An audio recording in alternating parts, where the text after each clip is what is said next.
My self doctor JD Ansari and I am a laparoendoscopic surgeon. मैं आज आपको बताऊंगा अपर और लोअर GI एंडोस्कोपी में कितने तरह के स्कोप इस्तेमाल किए जाते हैं। अपर एंड लोअर GI में कुल 5 तरह के स्कोप इस्तेमाल किए जाते हैं। पहला गैस्ट्रोस्कोप, दूसरा ड्यूडेनोस्कोप या ERCP स्कोप जिसे बोलते हैं, तीसरा होता है कोलोनोस्कोप और चौथा होता है एंटीरोस्कोप और पांचवा होता है EUS यानी एंडोस्कोपिक अल्ट्रासोनोग्राफी। गैस्ट्रोस्कोप का इस्तेमाल इसोफेगस और स्टमक और ड्यूडेनम की पैथोलॉजी के डायग्नोसिस के लिए किया जाता है, और जो ड्यूडेनोस्कोप या ERCP स्कोप जो होता है उसका इस्तेमाल बेसिकली CVD के अंदर फंसे हुए स्टोन के ट्रीटमेंट में किया जाता है, जिसको हम कॉमनली ERCP के नाम से जानते हैं। और colonoscope large bowel, rectum, descending colon, transverse colon, ascending colon और सीकम के अंदर मौजूद पैथोलॉजी के डायग्नोसिस और ट्रीटमेंट में इस्तेमाल किया जाता है। और जो एंटीरोस्कोप होता है उसका मेनली इस्तेमाल किया जाता है जो स्मॉल बावल होती है, जैसे पूरा का पूरा ड्यूडेनम और जेजुनम की पैथोलॉजी के डायग्नोसिस के लिए। और जो EUS होता है एंडोस्कोपिक अल्ट्रासोनोग्राफी, इसका इस्तेमाल पेरी एम्पुलरी रीजन में किसी भी छोटे स्पेस ऑक्युपाइंग लीजन मास के डायग्नोसिस को कंफर्म करने के लिए, एंडोस्कोपिक अल्ट्रासोनोग्राफिक बायोप्सी लेने के लिए इस्तेमाल किया जाता है। अपर एंड लोअर GI एंडोस्कोपी में जो मेनली स्कोप इस्तेमाल किए जाते हैं वो 3 स्कोप होते हैं। पहला गैस्ट्रोस्कोप, ड्यूडेनोस्कोप और कोलोनोस्कोप। इन स्कोप का जो बेसिक स्ट्रक्चर होता है वो लगभग तीनों स्कोप में सेम होता है। जैसे ही आप अगर देखेंगे तो ये this is the gastroscope. Gastroscope ये जो है इंसर्शन ट्यूब बोलते हैं, जिसे हम पेशेंट के बॉडी में नेचुरल जो ओरिफिस होती है माउथ के थ्रू इंसर्ट करते हैं। और दूसरा होता है ये कंट्रोल सेक्शन। तीसरा ये होता है अम्बिलिकल कॉर्ड, और ये अम्बिलिकल कॉर्ड ये इसको बोलते हैं लाइट सोर्स कनेक्टर, और ये एक डेटा ट्रांसफ़र के लिए एक अलग से स्ट्रक्चर होता है जो इमेज RGB सिग्नल्स को CCU कैमरा कंट्रोल यूनिट के अंदर ट्रांसफ़र करता है। तो ये बेसिक स्ट्रक्चर होते हैं जो सेम होते हैं, चाहे आप बात कर लें ड्यूडेनोस्कोप की, चाहे आप बात कर लें कोलोनोस्कोप की, और चाहे आप बात करें गैस्ट्रोस्कोप की। तो बेसिक डिफरेंस क्या होता है गैस्ट्रोस्कोप, ड्यूडेनोस्कोप और कोलोनोस्कोप में? आप ये देखें, ये दिस इज द गैस्ट्रोस्कोप,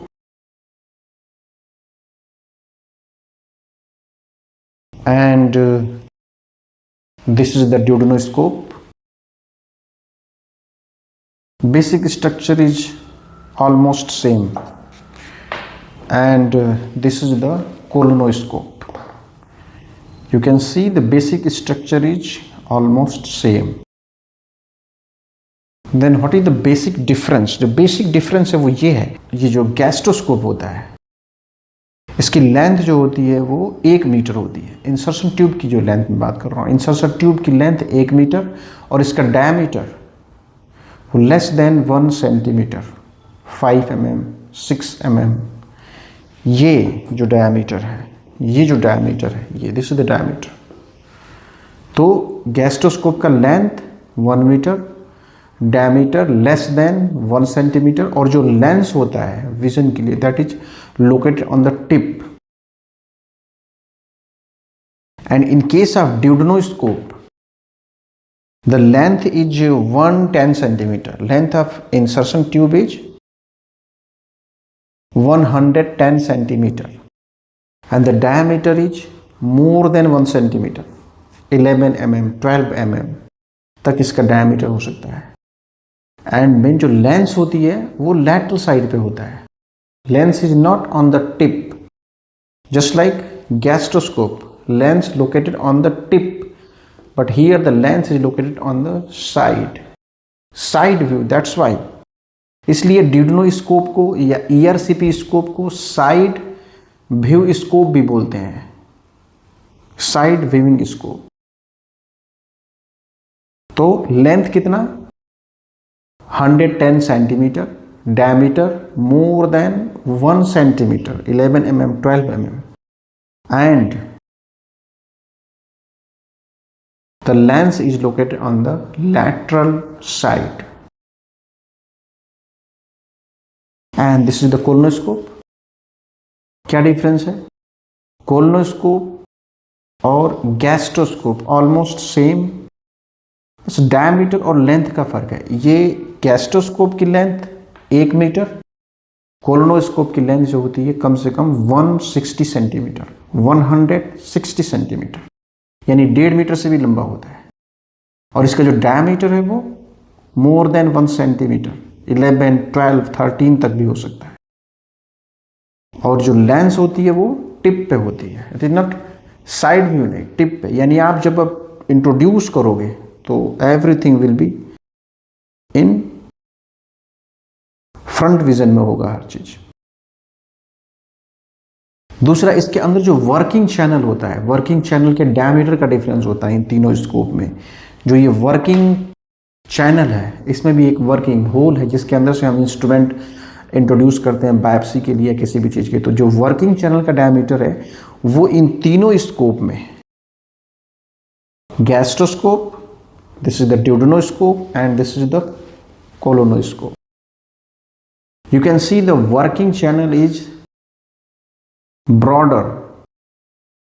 सबसे ज़्यादा जो वर्किंग चैनल का डायमीटर सबसे ज़्यादा जिसमें होता है वो होता है ERCP scope, lateral view scope में 4.2 mm, क्योंकि ड्यूरिंग ERCP हमें बहुत से इंस्ट्रूमेंट पास करने होते हैं, इसलिए इसका वर्किंग चैनल सबसे ज़्यादा चौड़ा होता है 4.2 mm। ये जो वर्किंग चैनल इसका होता है कंपैरेटिवली चौड़ा होता है, लेकिन उतना नहीं होता है, लगभग 3.7 mm। इसके अंदर जो होल दिख रही है उसकी डायमीटर 3.7 mm।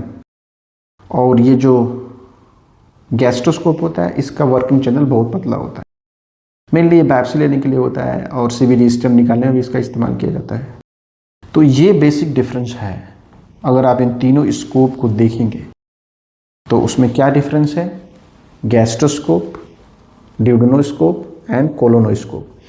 पहला लेंथ, गैस्ट्रोस्कोप का लेंथ 1 मीटर, ड्यूडेनोस्कोप का लेंथ 110 सेंटीमीटर, एंड जो कोलोनोस्कोप है उसका लेंथ जो है 160 सेंटीमीटर। दूसरा जो ट्यूब का डायमीटर है वो डायमीटर लगभग लेस देन 1 सेंटीमीटर गैस्ट्रोस्कोप। और ड्यूडेनोस्कोप और कोलोनोस्कोप की जो ये डायमीटर होती है वो मोर देन 1 सेंटीमीटर, 11 mm तक हो सकती है। दूसरा, वर्किंग चैनल का डायमीटर जो सबसे चौड़ा होता है वो होता है ड्यूडेनोस्कोप के अंदर, और जो लेंस होता है वो गैस्ट्रोस्कोप और कोलोनोस्कोप के टिप पे होता है, जबकि ड्यूडेनोस्कोप का जो होता है या ERCP स्कोप का लैटरल साइड में। Thank you for watching.